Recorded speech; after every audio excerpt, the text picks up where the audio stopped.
National green tribunal నిబంధనలు ఉన్నా వారికి పట్టవు. వాల్టా చట్టాన్ని వెంట్రుకలా తీసి పడేస్తారు ఆ బడాబాబులు.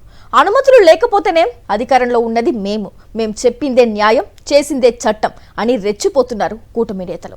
రాజమండ్రి రూరల్లో మట్టి మాఫియా చేస్తున్న అరాచకాలకు ఇది జస్ట్ ట్రైలర్ మాత్రమే. రాజమండ్రి రూరల్ నియోజకవర్గం కడియం మండల పరిధిలో ఉన్న పొట్టిలంక గ్రామంలో జోరుగా అక్రమ మట్టి తవ్వకాలు జరుగుతున్నాయి.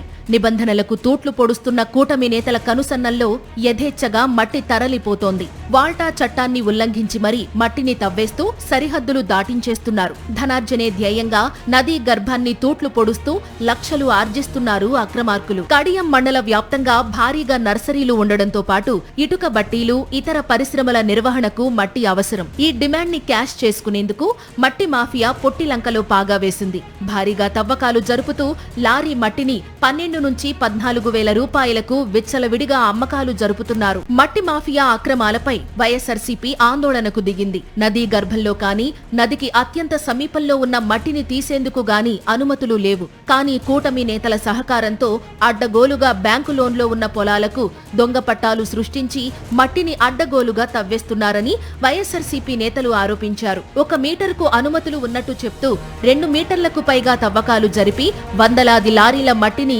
పొట్టిలంక నుంచి తరలిస్తున్నారని ఆగ్రహం వ్యక్తం చేశారు.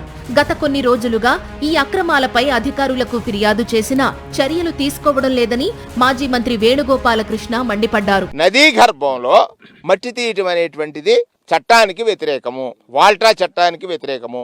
నదీ గర్భంలో తీసి నదిలోంచి ప్రయాణం చేయటం, మళ్ళీ లారీలు నదిని అప్సెక్ట్ చేస్తూ ప్రయాణం చేయటం, అలా ఈ రాష్ట్రంలో చట్టం అమల్లో ఉందా లేదా? చట్టాలను అమలు చేస్తారా లేదా? మాకు అధికారం ఇచ్చారు, మా ఇష్టానుసారం దోపిడీ చేసుకుంటాం అనే చట్టం ఏమైనా చేశారా? తాను నీతి నియమాలకు కట్టుబడిన వ్యక్తినని చెప్పుకునే రాజమండ్రి రూరల్ ఎమ్మెల్యే బుచ్చయ్య చౌదరికి తన నియోజకవర్గంలో జరుగుతున్న భారీ మట్టి దందా గురించి ఎందుకు తెలియడం లేదని వైఎస్ఆర్సీపీ నేతలు ప్రశ్నిస్తున్నారు. ఇప్పటికైనా మైనింగ్ అధికారులు కళ్లు తెరిచి అక్రమ మట్టి దందా అరికట్టాలని కోరుతున్నారు.